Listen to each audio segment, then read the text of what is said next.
Okay, the webinar is now live. Let's wait for 5 minutes for the attendees to join, rather 2 minutes for the attendees to join.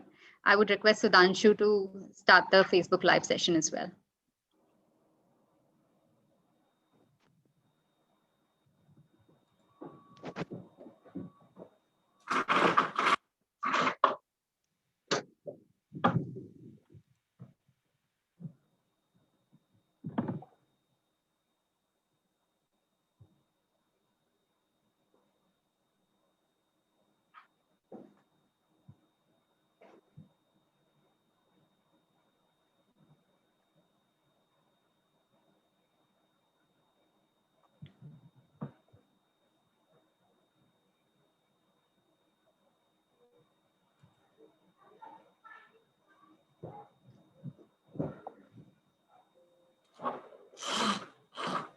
We just wait for 10 seconds more for the audience to join in, and then we start.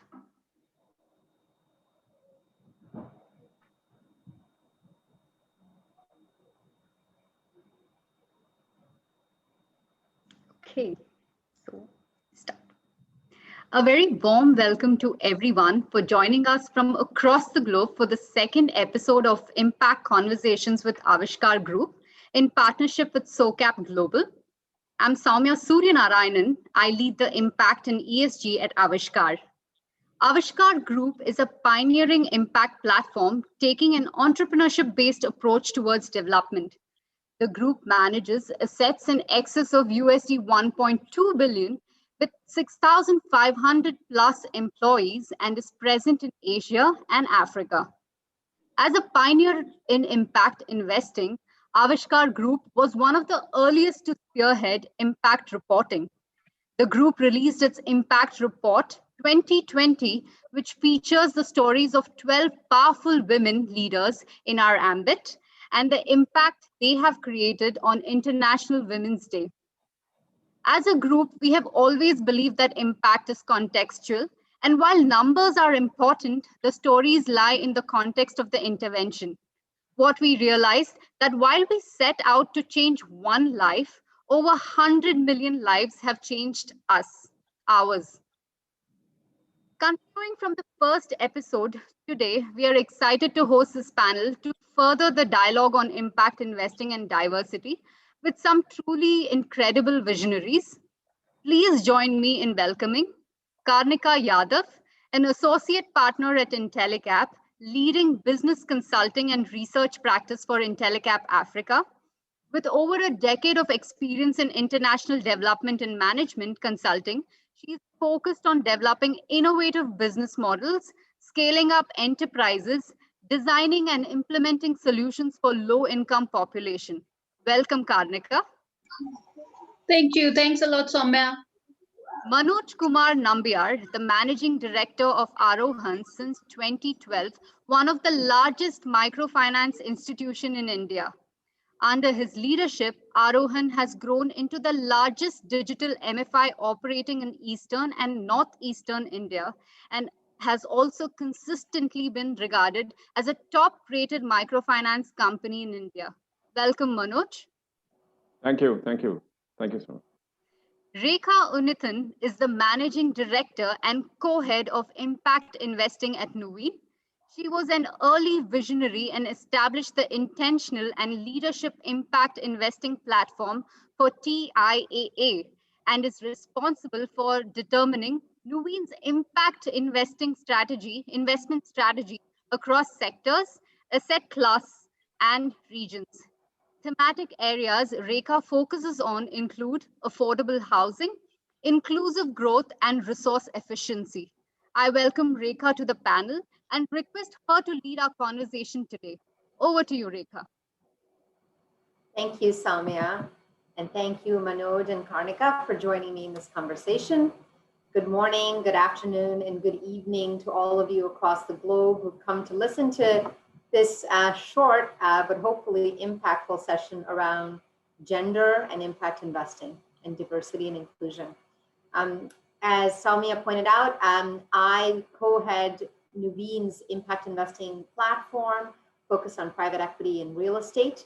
And it is my distinct pleasure here to come also in the capacity as an investor in the Aavishkaar group of companies, which include Intellecap as well as Arohan, and having the privilege of being a board member of the Aavishkaar holding company and its group. We define impact investing as investments focused on intentional solutions on people and planet. Our inclusive growth theme, which is global in nature, focuses on companies that are treating the emerging low-income customer as the paying customer that they are. And the vast majority of those customers for Nuveen's portfolio, including that through the Aavishkaar group, are women. And we are thrilled with the new report that the Aavishkaar group has published, talking about the 55 million women that are part of its group of companies and customers and employees. Today's conversation during the month focused on women and leadership, we'll talk about two companies here that are actionably changing how companies interact with women and its employees in measurable ways. And with that, let's start the conversation by asking Manoj some questions around his experience at Arohan over the years, being a leading microfinance institution focused on the bottom of the pyramid and mostly focused on women, and the journey to transform this industry, which has customers, female customers as its focus, but is still largely dominated by men in terms of leadership and those involved in running the companies. Over to you, Manoj.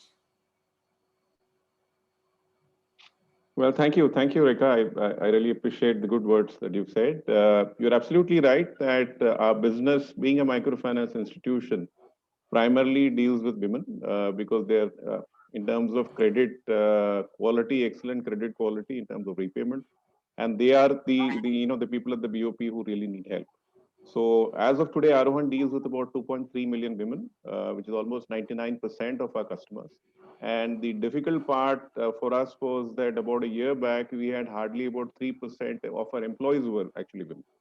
So we internally assessed, took a call in line with the group philosophy. And in fact, the group has made a very bold statement saying that by 2030, we would like to be absolutely in a natural state, which essentially means 50% women and 50% men. Right. So taking a leave from that, we embarked on our own journey of actually gender balance. And I'm happy to tell you that from the low 3% that we started at the beginning of the year, we've already crossed 10%. And the idea is actually to hit about 25% in the next 2 years. And then over a period of time, like the group has said, move into at least a 50% kind of state, which is a natural state.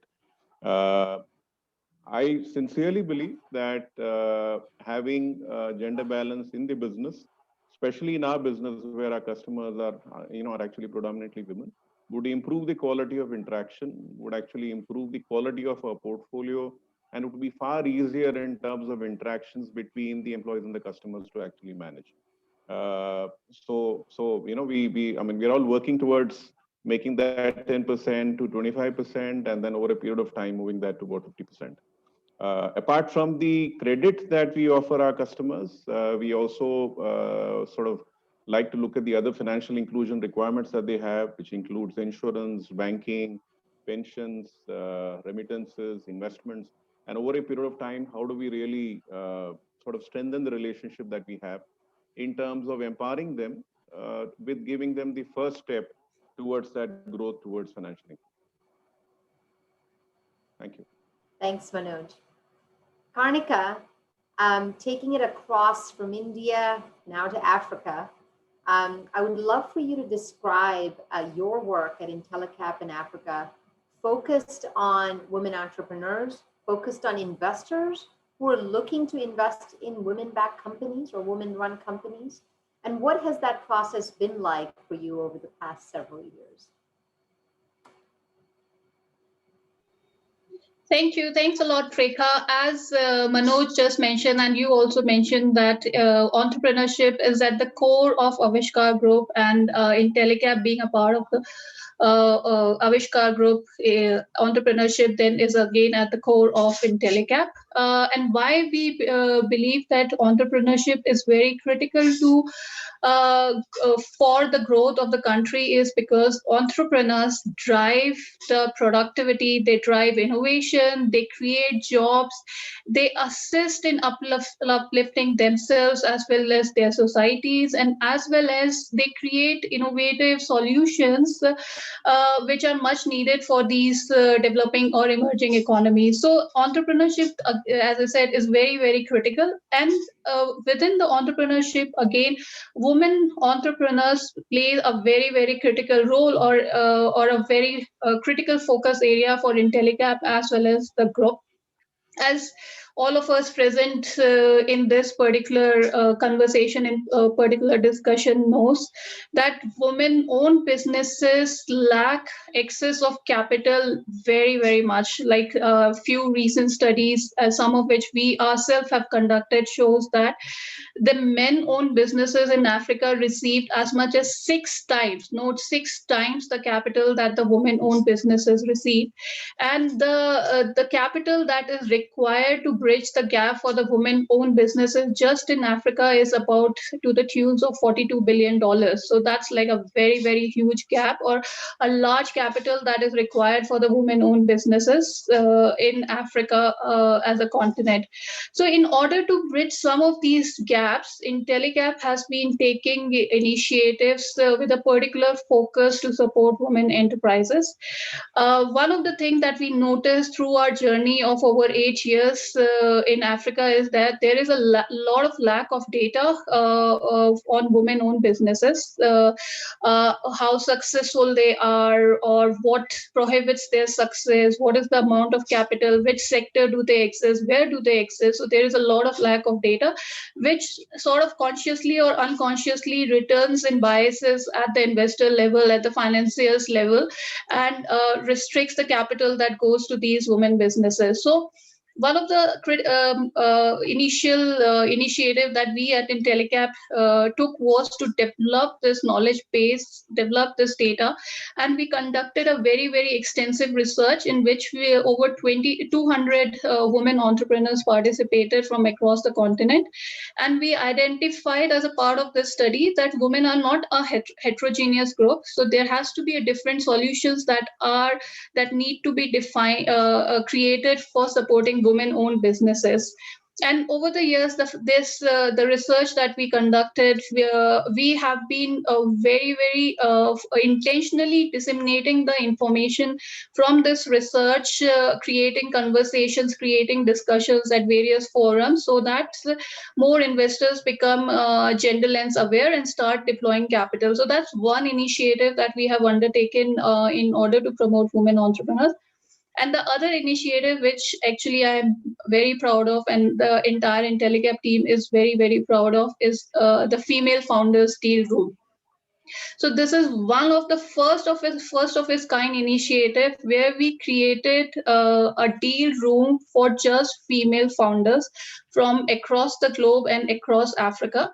We started this initiative at last Sankalp Global Summit in November 2020, and then we followed this initiative. We took it, brought it to Sankalp Africa Summit as well, in which in both the summits, we sort of match make very brilliant 20 women, female founders with the investors. And happy to say, many of them have received very good interest from the investors and are on the path of closing the capital with these investors through the matchmaking that we were able to do for these female founders. That's fantastic, Karnika. You know, it would be very hard to talk about gender and women and diversity and impact during these strange times that we live in without addressing the realities of what COVID has caused in terms of a pause in this journey potentially, or added challenges in this journey. We know here in the United States, given that this audience is global, that it's very clear that the majority of job losses are happening with women, are happening in minority women, in fact.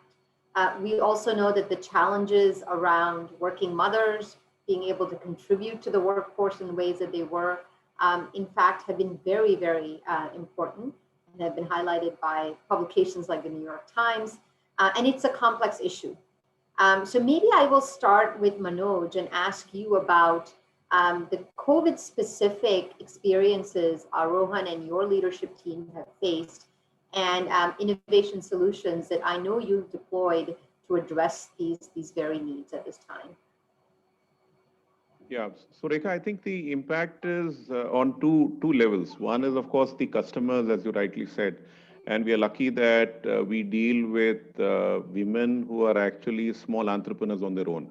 So to that extent, the credit facility that we are actually able to give them, especially in these difficult times, because with the lockdown, a lot of the household savings got completely wiped out. Their husbands or brother-in-laws had to come back from the city because of the lockdown. Some areas had floods, some areas had increased infection. Now, all of that, when it went over for a longer period of time, and when the opening up process was essentially gradual, then, at that point of time, for them to restart their business, they needed credit. So which is the reason why we carefully selected customers who were actually regular before the COVID pandemic hit and the lockdown started. And we kept a careful watch on those kind of clients and actually assisted them by giving them increased credit facility so that they could restart their business. And the beauty of their businesses is that because it's so small and it's so managed so closely to their heart, right? The immediate infusion of credit essentially helps them clean up the place, buy raw material, and then actually start business again. And these are small sort of businesses like vegetable sellers, groceries, a small handicraft shop, or a small dairy kind of unit. So one is on the customer side, because we were dealing with women and because most of them were actually regular before the pandemic started, we were able to give them additional credit so that they could restart the business, which in turn had an impact on their household income, so that whatever savings were actually depleted would actually, the economic activity could restart before the menfolk went back. And and in terms of the whole activity again, sort of getting restarted. The second angle I would say was in terms of employees, right? As I mentioned to you, we moved from about 3% to about 10% today. And obviously, all our employees, especially the field employees, had to come back to work the moment the unlock process started. For all of us in the head office, sort of regional and zonal offices, it was much easier because we could work from home. But for the field staff, essentially they have to be in the field. So getting back to work in those difficult situations where the unlock process was still slowly happening, the spread of infection, with monsoon setting in India somewhere in June, July, all of that really presented a very, very difficult situation for them to actually manage. So what we did from the HR angle was essentially to increase the extent of insurance cover, the medical sort of cover which was available to them, so that we said, we are here to back you. We had a lot of virtual sort of swast paramarshas, which as we call it, which is essentially a health interaction with doctors that we managed. And it's not that we did not have infections. Of the 6,500 employees that we had, of which roughly about 5,000 odd are actually in the field, we've had almost about 350 infections. But the good part here is that since most of them are actually young employees, right? They were able to actually quarantine themselves. We had to go through the whole drill of sanitizing the branches, quarantining the other staff, but they were able to get sort of recover in a span of just about a week or 10 days time and actually come back to work. And the good part is, instead of going back home after they recovered, they actually came back to the branch and started work again. So it's obviously been a difficult time, and it's needed a lot of extra communication, extra support, extra sort of belief that there is somebody behind you who will take care, whether it's a company from a health insurance perspective or actually their own bosses who continue to communicate and make them feel comfortable. Thanks for sharing that, Manoj. That is a lot of work at a time when both Arohan had to focus on its customers and employees and do so much of it in this hybrid remote and in-person format. That's really great updates. Karnika, if I were to invite you to come in and share your own experiences as a woman leader, I know you have been featured in the Aavishkaar Group report, appropriately so. And maybe you can tell us a little bit about your story and your journey. And also feel free to sprinkle in how it's been the past 12 months of this new reality. Okay, thanks, Rekha. Maybe let me start with your last question first, because it also links to me as a woman leader and what my journey has been over the last 12 months and even before that. So I'm a young mother, so I have a 3-year-old daughter, and when the entire COVID thing happened, the schools closed, and she had so much of energy. She was 2 years, almost 2 years, when the COVID lockdown started, and no place to actually take out all the energy that she has. And at the same time, all the work shifted online on Zoom meetings, Google Meets, and everything was online. And she didn't understand the concept, like, mommy is at home, and then why is she not playing with me, or why is she not talking to me? But I think the kids are very adaptive. Over the few months, she understood that, okay, if the laptop is there and there are a lot of people on the camera, that means there's something happening, and I should stay quiet or just walk away from the room. So that's sort of my personal experience, that I saw that how my as a child she grew, and then as a mother I was able to also manage my work from home, because I could have a kid that understood these things. But at the same time, it's a great thing, because now I don't have that mother guilt, that, okay, I'm not able to see my kid entire day, and it's only few hours that I'm seeing her at the end of the day. So I actually enjoyed it a lot, and have been enjoying a lot working from home with her around as well. So that's sort of my personal experience in the last 12 months or so. Going back beyond that, so I have, as Soumya initially mentioned, I have about 14, 15 years of experience working across the globe. So I started with my career in India, moved to a country which I hope few of you have heard. It's called as East Timor, somewhere in Pacific Islands. Moved to France, and then from France moved to Kenya. And I joined Intellecap in 2017, particularly for the fact, because I had, in my career, I had a mix of experience, more both from the development sector as well as the private sector. And Intellecap and Aavishkaar group had a very innovative approach of solving these development challenges, bringing in a mix of both the best practices of the private as well as the development sector, and looking at sustainability and entrepreneurship as the ways to solve these challenges that exist across the emerging economies. So that's sort of a main thing that attracted me to joining Intellecap in 2017. And I've been working for last 4 years, and I'll only have good things to say about Intellecap. Again, in terms to mention that how Intellecap has been supporting its women employees, its women leaders, particularly in Africa office, I will say that 70 to 80% of our employee strength is actually women. And now we are trying to bring a gender balance to get male also in the team. And even at from the manager level and above, like the management level, I guess the ratio will be 50% or so between male and female.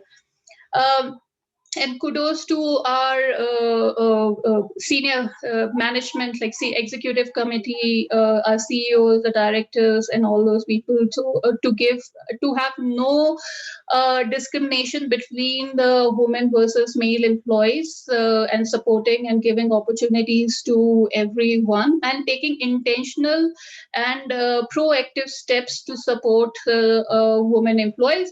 And whenever there is also actually differences differences in thought processes, which happens a lot of times. Even I see, even Vineet is in the call. A lot of happens with Vineet or even the other people in the organization. They're open to listening it, irrespective of the fact whether it comes from a woman leader or a man leader. So I guess that's very, very a very, very critical thing about the organization. Then going back to the work that I've been doing at Intellecap, so I'll just try to give a example of one of the work that I did in early days of me at Intellecap. So one of my first project at Intellecap was working with displaced Maasai community, tribal community in Kenya, in the remote part of Kenya. So there was a new power plant coming in the village, and the entire 4 villages were displaced. And then these people were now needed to be supported for alternative livelihood opportunities. So we worked with this community at that particular point of time, and very interesting things I saw, and which links to my earlier points around entrepreneurship, is also that even with a little bit of support and the guidance, if it is provided to the people, they are more willing to get the guidance and support to start their own businesses, start their own income generation opportunities, rather than being relying on other people to live their lives. So with the support and the guidance that we provided to the community, many were able to kickstart their businesses, and particularly many women were also able to kickstart their businesses and be self-reliant.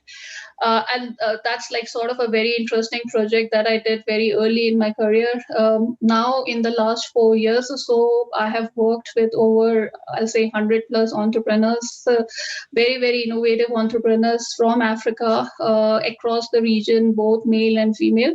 And they are working very hard to bring the change to their societies and create innovative solutions that brings Africa to the map of the world.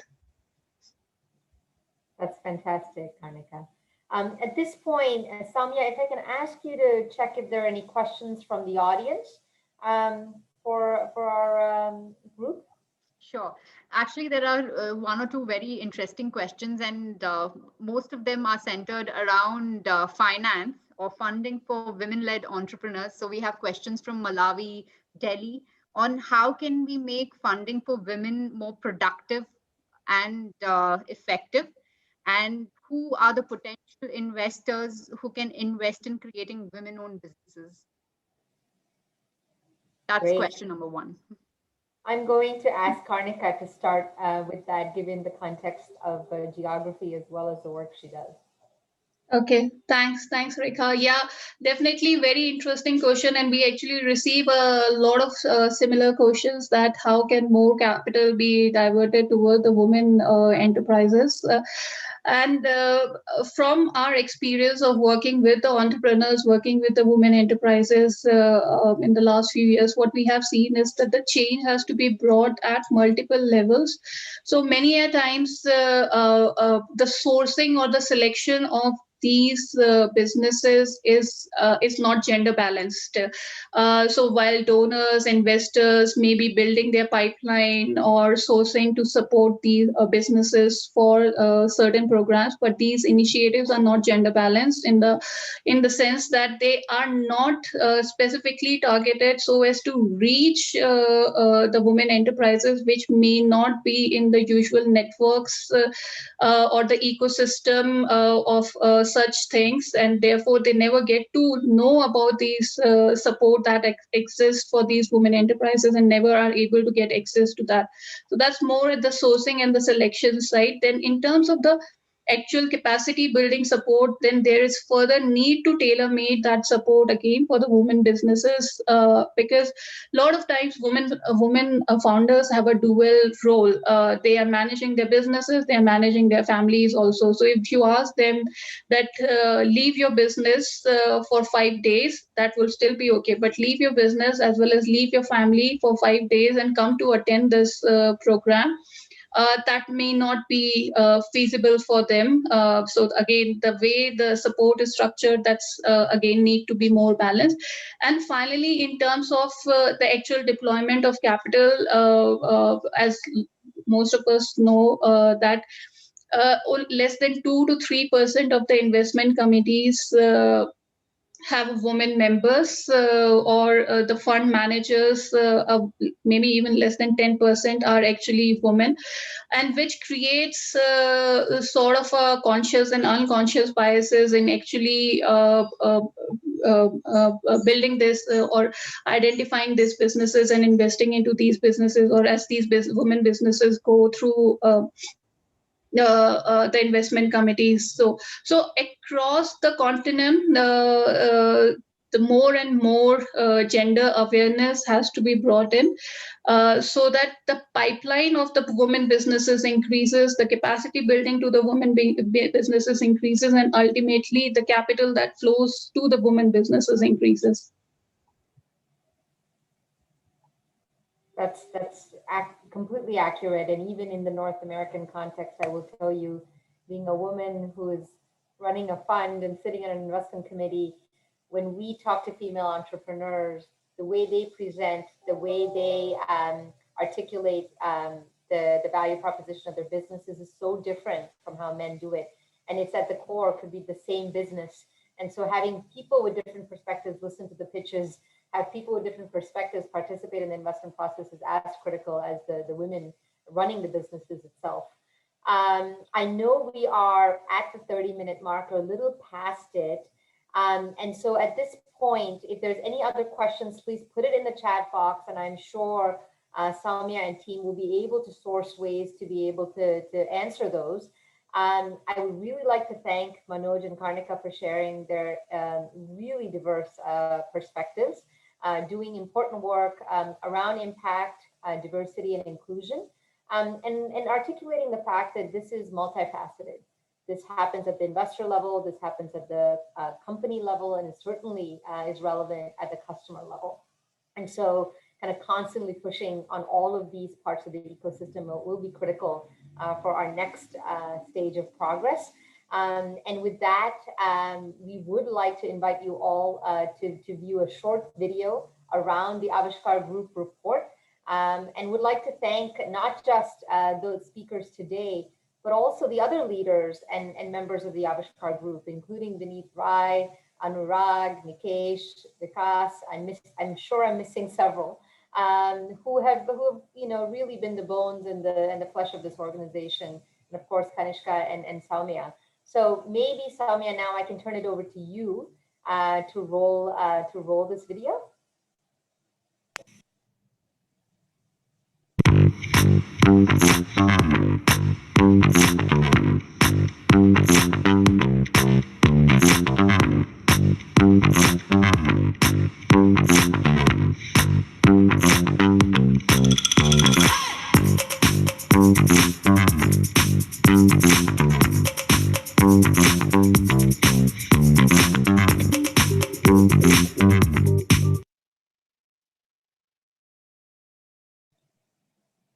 If I may just also add that a big thanks to Swati Rai and her vision, alongside Vineet's, in getting us all here.